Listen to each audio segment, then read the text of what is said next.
Hello friends, कैसे हो आप सभी लोग। My name Shivam Kumar. मैं आपका स्वागत करता हूं एसके ड्रीम टीचिंग क्लासेस पर।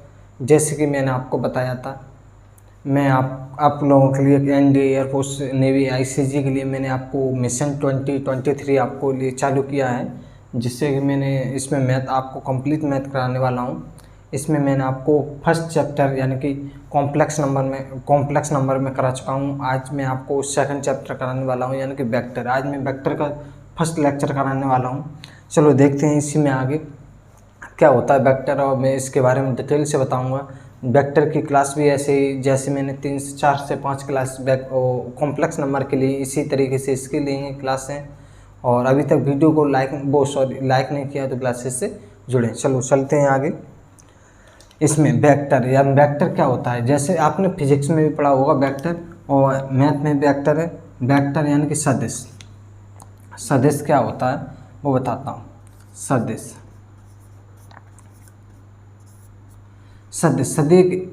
एक ऐसी राशि है जिसमें सदिश मैग्नीट्यूड भी होता है और डायरेक्शन भी होती है। एक अदिश होती है यानी स्केलर क्वांटिटी होती है वो, और एक वेक्टर होती है। वेक्टर को मतलब क्या बोलते हैं, इसमें सदिश यानी कि कोई डायरेक्शन, इसमें मैग्नीट्यूड भी होता है यानी कि मैग्नीट्यूड भी होता है और डायरेक्शन भी होती है। डायरेक्शन यानी कि परिमाण भी होता है इसमें, परिमाण, और दिशा भी होती है यानी कि इसमें मैग्नीट्यूड यानी कि सदिश यानी कि वेक्टर इसे कहते हैं जिसमें मैग्नीट्यूड भी हो और डायरेक्शन भी हो यानी कि परिमाण भी हो और दिशा भी हो, दोनों ही चीज़ होती हैं इसमें। चलो ऐसे मानते हैं।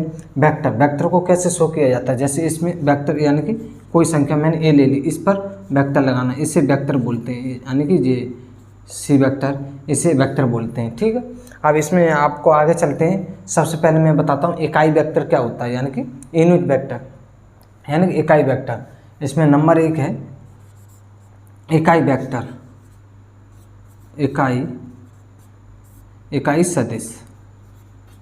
इकाई सदिश यानी कि यूनिट वेक्टर। यूनिट वेक्टर क्या होता है, यूनिट वेक्टर को सिंप्लीफिकेशन यानी कि सिंपली इसे किससे शो किया जाता है, यानी कि कोई संख्या होती है ए, तो इसका कैप करके यानी कि इसको शो किया जाता है इकाई सदिश को। अब इसका मापांक यानी कि इकाई का मतलब क्या होता है, यूनिट, यानी कि इसका यूनिट यानी कि इकाई का मतलब क्या होता है, यूनिट का मतलब होता है कोई भी इसका यूनिट यानी कि मापांक कितना हो जाता है 1। ठीक है, इसी का यूनिट यानी कि इकाई कैप करके इसकी इसी का वेक्टर करते हैं, इसी का वेक्टर बट्टे इसी वेक्टर का मापांक से भाग दे दिया जाता है। मापांक को इस तरीके से लिखा जाता है यानी कि इकाई वेक्टर यानी कि ए कैप बराबर के ए वेक्टर बट्टे उसी का मापांक कर दिया जाता है, इसे यूनिट वेक्टर बोलते हैं। ठीक, यूनिट वेक्टर इसे बोलते हैं। अब मैं आपको इसी में आगे बताता हूँ आगे क्या होता है, जैसे कि सदिश का निर्माण क्या होता है। सदिश का इसकी सिंपली इक्वेशन क्या होती है, सिंपली इक्वेशन होती है इसकी, मैं आपको इक्वेशन के बारे में बता दूं। सदिश का निर्माण अब मैं आपको फिगर से बताता हूं। ठीक, इससे यूनिट वेक्टर को आपने कर लिया होगा, मैं आपको अभी चलो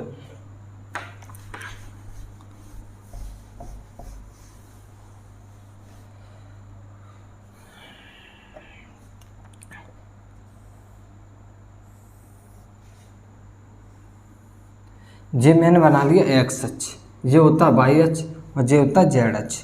अब एक्स अक्ष, वाई अक्ष और जेड अक्ष होती है।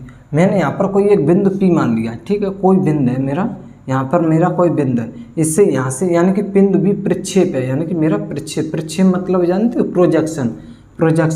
प्रोजेक्शन यानी कि कोई प्रक्षेप डाला गया है यानी इसे बोलते हैं प्रोजेक्शन बोला जाता है। यहाँ से मैंने कोई बिंदु माना है, ये मेरा क्या है 0, यहाँ से मैंने एक कोई रेखा खींची है, यहाँ से प्रोजेक्शन। अब आपको डायरेक्शन बतानी होती है, यहाँ से डायरेक्शन यानी कि यहाँ पर इन एक्स अक्ष, वाई अक्ष और जेड अक्ष को यहाँ पर डायरेक्शन बताने का कार्य कौन करता है, यहाँ पर डायरेक्शन बताने का कार्य करते हैं आई कैप। एक्स के साथ में आई कैप आता है और जेड के साथ में वाई के साथ में जे कैप आता है और जेड के साथ में के कैप आता है। ठीक है, ये होती हैं आई कैप, जे कैप और के कैप। ये आपको डायरेक्शन बताने का कार्य करते हैं, डायरेक्शन बताने का कार्य। और इससे क्या है, यहाँ से कोई प्रक्षेप, यहाँ से इसकी देखो प्रक्षेप क्या दिशा मैंने मानी, यहाँ से ये है। ठीक, और यहाँ से जे मानेंगे। अब इससे क्या करना होता है, यहाँ से मैंने आपको क्या किया, इस तरीके से माना जाता है। और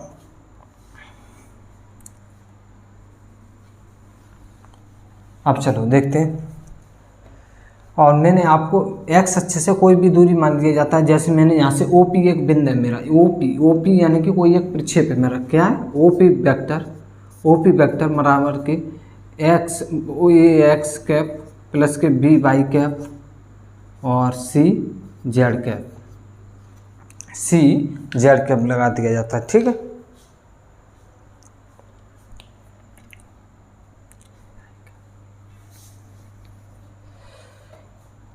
ओ पी कोई मेरा एक ओ पी यानी कि ये दूरी है, यहाँ से इतनी दूरी क्या है, ओ पी यानी कि ये दूरी कितनी है, ए, एक्स अक्ष पर कितनी दूरी है, ए, और वाई अक्ष पर कितनी दूरी है हमारी, बी, और जेड अक्ष पर यहाँ से यहाँ तक की दूरी कितनी है, यानी कि यहाँ पर मेरी दूरी है सी। अब यहाँ से यानी कि एक मानक समीकरण क्या बनता है मेरा, ए आई कैप प्लस के बी जे कैप प्लस के सी के कैप, यानी कि ओ पी वेक्टर बराबर के ए आई कैप प्लस के बी जे कैप प्लस के सी जे कैप होता है। ठीक है, सी जे कैप होता है। अब यहाँ से क्या करना होता है आपको, सी जे कैप होता है। अब आपको यहाँ से क्या करना होता है, मॉड इसका मैंने आपको यहाँ से बताया प्रक्षेप प्रोजेक्शन, यानी कि जेड एक्स अक्ष पर आई क्या, यानी कि यहाँ पर आई क्या बताता है, यानी कि एक्स अक्ष की डायरेक्शन बताती है, यानी कि दिशा, और जे क्या बताता है, यहाँ पर जे वाई अक्ष की डायरेक्शन बताती है, के क्या बताता है, और जे आपके यहाँ पर जे क्या है, यानी कि ये मैग्नीट्यूड है, ये क्या है, मैग्नीट्यूड यानी कि परिमाण है, इसका परिमाण, इसका परिमाण, इसका परिमाण ये, इसका परिमाण ये, इसका परिमाण ये। अब इसी में आता है इसका मॉडुलस निकालना। मैंने आपको कॉम्प्लेक्स नंबर में मॉडुलस निकालना बताया था। इसी का मॉडुलस क्या होगा, यानी कि ओ पी का मॉडुलस निकालना है। ठीक, इसी का मॉडुलस निकालना है तो क्या करोगे, यानी कि ए स्क्वायर प्लस के बी स्क्वायर प्लस के सी स्क्वायर, इसका मॉडुलस हो गया। ठीक, यानी कि इससे क्या मॉडुलस, इसमें मैंने बताया था मॉडुलस के बारे में। ठीक है, इसे कर सकते हो इतना पहले। अब क्या बता रहे थे हम, कोई भी संख्या, इसमें एक चीज़ और है, अगर कोई भी संख्या जरूरी नहीं ये या कोई कॉम्प्लेक्स नंबर हो यहाँ पर, या इसकी कोई माने यानी कि जनरल इक्वेशन हो इसकी, यानी कि सदिश वेक्टर की कोई जनरल इक्वेशन हो, जो इसका हमेशा मापांक जो भी आता है, यानी कि मॉडुलस जो भी आता है वो हमेशा पॉजिटिव आना चाहिए। यानी कि जो मैंने अभी निकाला है, जो भी मापांक आएगा वो हमेशा पॉजिटिव आना चाहिए, हमेशा पॉजिटिव आना नहीं चाहिए, पॉजिटिव आता है हमेशा। ठीक है, चलो देखते हैं, आगे चलते हैं इसी में।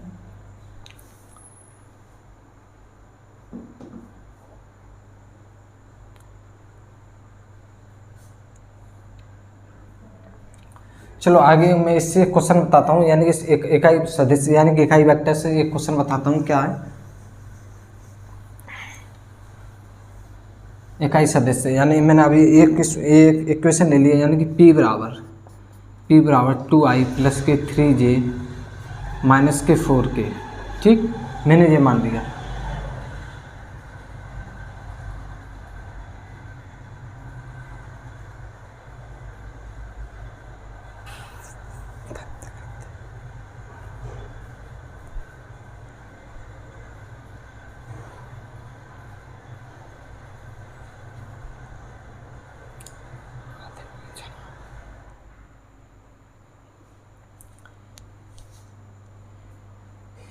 एक मैंने कोई P बिंदु माना है, यहाँ से यहाँ तक की दूरी मैंने कितनी मानी, P, यानी कि ये कोई इक्वेशन ले ली, 2i वेक्टर प्लस के 3j वेक्टर माइनस के 4k वेक्टर।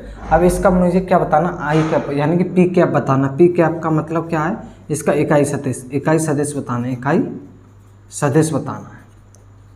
इकाई सदिश क्या होता है, मैंने अभी आपको बताया था P वेक्टर बराबर के वो P कैप बराबर के P वेक्टर बट्टे इसी P वेक्टर का मापांक लेना है। ठीक है, और P कैप बराबर P वेक्टर कितना है, 2i प्लस के 3j माइनस के 4k। अब इसी का क्या लेना है, यानी कि इसी का मॉडुलस लेना है, यानी कि मापांक लेना है। इसी का मापांक क्या हो जाएगा, यहाँ से 2i प्लस के 3j माइनस के 4k, इसी का मापांक लेना है। अब इसी का मापांक क्या कितना हो जाएगा, इसी का मापांक, चलो इसको थोड़ा इरेज कर देता हूँ।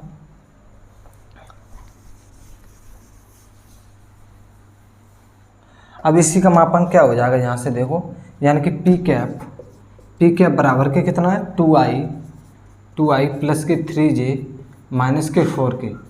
अब इसी का मापांक कितना हो जाएगा, इसका मापांक कितना हो जाएगा √4 प्लस के 9 प्लस के 60।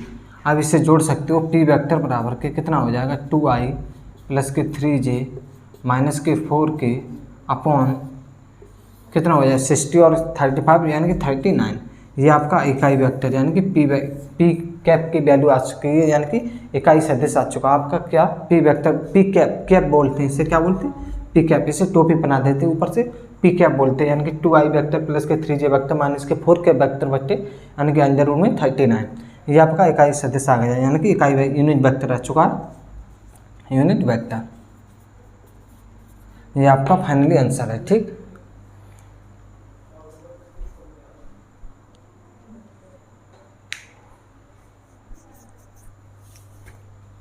चलो आगे देखते हैं। अब मैं आपको इसी में लेकर के चलती हूँ आगे क्या होता है, यानी कि विस्थापन वेक्टर क्या होता है, विस्थापन यानी कि विस्थापन सदिश। आप लोगों ने यहाँ तक कर लिया होगा। चलो देखते हैं विस्थापन सदिश क्या होता है। जो मैं आप बताने वाला हूँ ये बहुत इंपॉर्टेंट है। विस्थापन सदिश यानी कि डिस्प्लेसमेंट। इससे पहले मैं आपको एक समांतर सदिश बता देता हूँ। समांतर सदिश, और चलो इससे पहले एक समांतर सदिश बता देता हूँ। समांतर सदिश, समांतर सदिश यानी कि क्या होता है, पैरेलल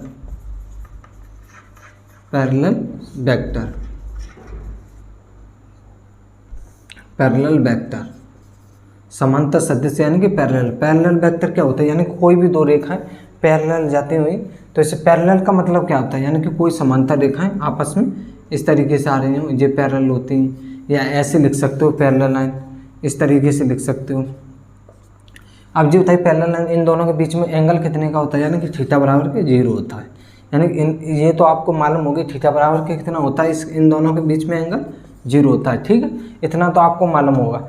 अब मैं पैरेलल कितने समांतर सदिश कितने प्रकार के होते हैं, दो प्रकार के होते हैं। समांतर सदिश यानी कितने प्रकार के होते हैं, दो। एक होता है समदिश, एक होता है असमदिश, यानी कि प्रदिश बोल सकते हो या समदिश बोल सकते हो। ठीक है, समदिश क्या होता है, समदिश असमदिश होता है, एक असमदिश। इसे बोल सकते, इसे बोलते लाइक और इसे बोलते अनलाइक। ठीक, इसे बोलते लाइक, इसे बोलते अनलाइक। यानी कि इसमें क्या कंडीशन है जी, यानी कि समांतर सदिश ये होता है। ठीक है, समांतर सदिश कितने प्रकार के होते हैं, 2 प्रकार के होते हैं। एक होता है समदिश, एक होता है असमदिश। असमदिश का मतलब बोलते हैं अनलाइक होता है, और समदिश का मतलब होता है लाइक होता है। ठीक है, अब आपको यहाँ पर क्या करना है, यहाँ से आपको कुछ नहीं देखना है, यहाँ से बस सिर्फ और सिर्फ आपको देखना है यहाँ से समदिश लाइक क्या होता है। समदिश लाइक होता है जो भी दो रेखाएं जाती हैं यानी एक ही दिशा में जाएं। अगर एक ही दिशा में जाती हैं तो इसे क्या बोलते हैं, समदिश लाइक बोलते हैं। ठीक है, अगर विपरीत दिशा में एक इधर है और एक इधर है, यानी कि एक वेक्टर इधर जा रहा है, एक वेक्टर इधर आ रहा है, यानी कि एक वेक्टर इधर जा रहा है, एक वेक्टर इधर आ रहा है, तो इसे दोनों एक ही दिशा में जाते हैं उसे समदिश बोलते हैं, यानी कि लाइक बोलते हैं। अगर दोनों अपोजिट दिशा में आते हैं तो उसे क्या बोलते हैं, अनलाइक बोलते हैं। ये थे आपके समदिश और अमदिश के बीच में। और आपको मालूम होना चाहिए इन दोनों, जे बनाओ या वो बनाओ, दोनों के बीच में दूरी सेम रहेगी, और थीटा बराबर के 0 इसी में भी बनेगा, और थीटा बराबर के 0 इसमें भी बनेगा। यानी कि समांतर हैं पर समदिश और असमदिश है, यानी कि लाइक और अनलाइक सेम दिशा में, सेम डायरेक्शन में जाएंगे तो यानी कि समदिश होगा, और विपरीत डायरेक्शन में आएंगे तो कोई दो वेक्टर तो किस दिशा में, वो क्या नाम होगा, अनलाइक होंगे। ठीक, अब मैं आपको बताता हूँ, इसी में आगे चलते हैं विस्थापन सदिश क्या होता है। विस्थापन, आपको विस्थापन और दूरी में डिफरेंस पता होना चाहिए। विस्थापन सदिश क्या होता है, किन्हीं दो बिंदुओं के बीच की दूरी को, किन्हीं दो बिंदुओं के बीच के किसी भी दिए गए अन्य बिंदु के सापेक्ष विस्थापन सदिश,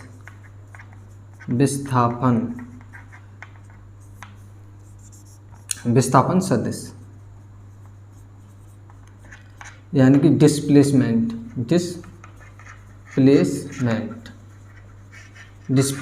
वेक्टर।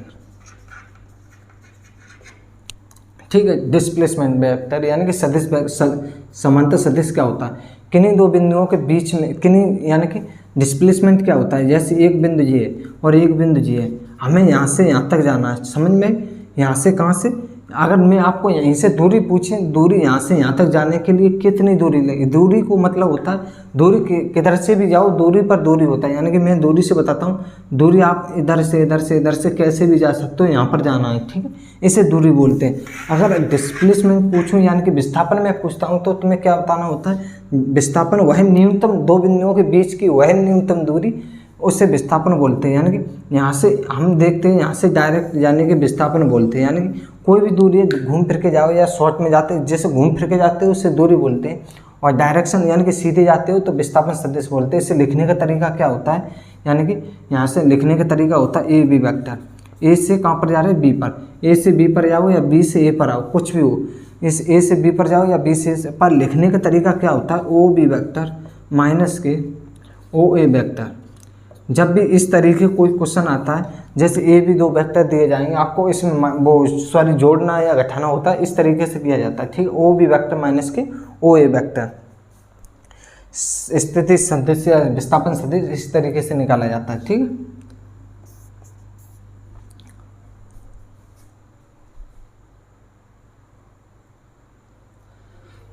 चलो देखते हैं आगे क्या है, त्रिभुज का नियम बताता हूँ। त्रिभुज के नियम, जैसे कि मैं एक क्वेश्चन ले लेता हूँ इस पर, उसके बाद मैं आपको बताता हूँ, ठीक है।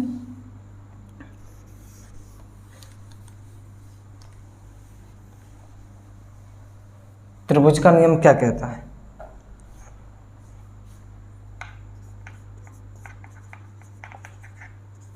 त्रिभुज का नियम,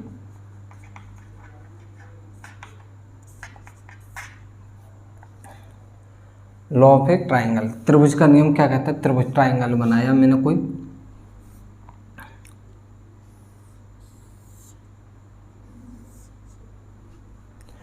ऐसा कोई ट्राइंगल है, ठीक है, यहाँ से मैंने ए डाला, यहाँ से बी है और यहाँ से सी है। अब ट्राइंगल का नियम क्या बताया, किन्हीं दो क्रमांक यानी कि किन्हीं ट्राइंगल लॉ क्या कहता है, ट्राइंगल लॉ होता है यदि किसी क्रमांगत भुजाएं, यानी एक क्रमांगत भुजाएं किसी क्रमांगत भुजाएं। अब मैं आपको बताता हूँ यहाँ से, जैसे ए से हमें ए से बी पर जाना है, क्या बताना, ए से बी पर जाना है, यानी ए बिंदु से बी बिंदु पर जाना है, ठीक, और बी से कहाँ पर जाना है, सी पर जाना है, ए से बी पर जाना, बी से कहाँ पर जाना है, सी से। अब मुझे बताना, ए से बी पर गए, बी से सी पर गए, हमें जाना कहाँ पर है, सी पर। ए बिंदु से या तो इधर से घूम के जाओ या तो फिर डायरेक्ट ये जा सकते हो, यानी ए से बी पर गए फिर बी से सी पर गए, या ए से सी पर जाओ, सीधे चले जाओ, इस तरीके से। तो हमें पहले यहाँ से क्या देखना है, यहाँ से देखना है पहले हम कहाँ से कहाँ तक गए, ए से बी पर गए, ए से बी, ठीक, फिर प्लस के, फिर यहाँ से यहाँ पर किसके बराबर गए, बी से सी वेक्टर, ठीक। अब बराबर है, या तो इस तरीके से जाओ यहाँ पर, या डायरेक्ट ही चले जाओ, यानी कि ए से सी पर चले जाओ, ठीक, इस तरीके से जा सकते हो। या फिर अब आपको क्या करना है, अगर इस संख्या को उलटना है, यानी कि इधर से इधर आना है, अगर तुम्हें क्या करना है, अगर तुम्हें अभी तो मैं इधर से इधर गई, अगर आपको इधर से इधर आना है तो इसका चिन्ह चेंज हो जाएगा, यानी कि साइन चेंज हो जाता है, ए वेक्टर प्लस के बी वेक्टर बराबर के सी ए वेक्टर, यानी कि अगर आपको डायरेक्शन चेंज करोगे तो यहाँ पर माइनस चिन्ह लगेगा, यानी कि साइन चेंज हो जाएगा, ठीक है, साइन चेंज। अगर आपको इधर लेकर आना है तो क्या करना है, ए बी वेक्टर प्लस के बी सी वेक्टर प्लस के सी ए वेक्टर, ठीक है, सी ए वेक्टर बराबर के 0, ये हो जाएगा। यानी कि ट्राइंगल लॉ क्या कहता है, ट्राइंगल लॉ होता है ए वेक्टर प्लस के बी सी वेक्टर बराबर प्लस के सी ए वेक्टर बराबर कितना होता है, 0, यानी कि किन्हीं क्रमागत सदिशों को निरूपित करने की उनके परिणामी सदैव शून्य होता है। यानी किन्हीं क्रमागत भुजाएं दी जाती हैं, यानी कि दो से त्रिभुज में 3 भुजाएं होती हैं, क्रमागत भुजाओं का परिणामी हमेशा शून्य होता है, या किसी या इधर से जाओगे इधर से जाओगे इधर से आओ, या इधर से जाओ या इधर से जाओ, किधर से भी जाओ परिणामी जो भी होगा शून्य होगा। जैसे मैंने आप जैसे 5 और 12 लेता हूँ, यहाँ पर कितना 13, इसका परिणामी इसका वर्ग कर सकते हो 169 होता है, इन दोनों का वर्ग करके जोड़ो 169, यानी कि परिणामी कितना आएगा, 0। इस तरीके से किया जाता है। पर फिलहाल में यहाँ पर तो वेक्टर पढ़ रहे हैं, पर इसका कोई ज़रूरी खास नहीं। चलो देखते हैं आगे क्या है। इस तरीके से किया जाता है, यानी कि ये ट्रायंगल लॉ में, यानी कि ट्रायंगल ऐसे चतुर्भुज, रोम्बस चतुर्भुज होता है, यानी कि समांतर चतुर्भुज, उसमें भी इस तरीके से जाना होता है, यानी कि ए वेक्टर से बी वेक्टर, बी से सी पर जाना और सी से ए पर जा सकते हो, या फिर इधर से इधर आओगे। अगर दिशा चेंज करोगे तो साइन चेंज करना पड़ेगा यहाँ पर, यानी कि दिशा चेंज करोगे तो साइन चेंज, यानी ए से सी पर। यहाँ पर क्या बताता है, अगर बी से ए लगाओगे तो क्या बता रहा है, बी से ए पर गए। अगर ए से बी लगाते हो, अगर ए वेक्टर से बी, ए से क्या बता रहा है, ए से बी पर गए, ए से बी पर। अगर और सी से ए लगाओगे तो सी से ए पर जाना है, और ए से सी लगाते हो वेक्टर तो ए से सी पर गया। इस तरीके से लिखा जाता है, ठीक है। अगर मैं आपको इसको चेंज करना है, इसको चेंज करना है, मुझे ए से सी पर जाना है, तो क्या करना पड़ेगा, आगे माइनस लगाते हैं, ठीक है। ये था वेक्टर ट्रायंगल लॉ में चलने का तरीका होता है, ट्रायंगल लॉ किस तरीके से सॉल्व किया जाता है। चलो आगे चलते हैं। आगे क्या, आज की क्लास में मैंने आपको वेक्टर के बेसिक इन्फॉर्मेशन के बारे में बताया, वेक्टर क्या होता है, यानी कि सदिश क्या होता है, डिस्प्लेसमेंट के बारे में बताया, और ट्रायंगल लॉ के बारे में बता दिया। अब इसी के आगे कॉन्सेप्ट में आपको कल के लेक्चर में कराने वाला हूँ, सेकंड वाले में। और वीडियो कैसी लगी, वीडियो कमेंट करके ज़रूर बताना, और वीडियो को अभी तक लाइक नहीं किया तो वीडियो को लाइक करें, और चैनल को सब्सक्राइब नहीं किया तो चैनल को सब्सक्राइब करें, जिससे कि आने वाली वीडियो आप तक अपडेट पहुँचती रहे। जय हिंद, जय भारत।